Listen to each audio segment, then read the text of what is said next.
మనకు సంగం బ్యారేజ్, అలానే నెల్లూరు బ్యారేజ్ ఈ రెండు కూడా ప్రధానమైనవి. ఎందుకంటే ఈ ఏరియా అంతా కూడా వాటర్ని మనము కొంత స్టోరేజ్ చేసుకోగలుగుతా ఉన్నాం.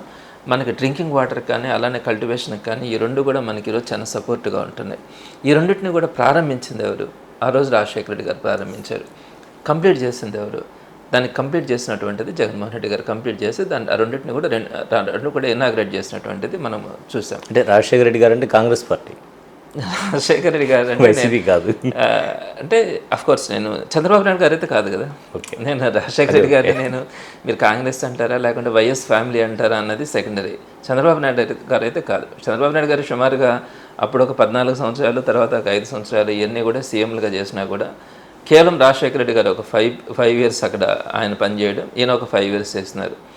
ఆ 5 ఇయర్స్ ఈ 5 ఇయర్స్లో జరిగినటువంటి చేంజెస్ గురించి చెప్తున్నాను.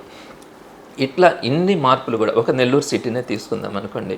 నారాయణ గారు రోడ్లు వేసినారంటారు. రోడ్లు కనిపెట్టింది నారాయణ గారు కాదు, రోడ్లు వేసింది ఈయన ఒక్కటి టెండర్లో కాదు. కాబట్టి ఒక 10% నారాయణ గారు ఎక్కువ వేసి ఉండొచ్చు. తాళపాక రమేష్ రెడ్డి గారి టైంలో నుంచి కూడా అక్కడి నుంచి వివేకానంద రెడ్డి గారు కానీ ప్రతి ఒక్కరు కూడా రోడ్స్ విషయంలో ఎప్పటికప్పుడు వేసుకుంటూనే వస్తున్నారు. మనం రోడ్లు లేకుండా నెల్లూరులో ఇప్పుడు బతికిన పరిస్థితి అయితే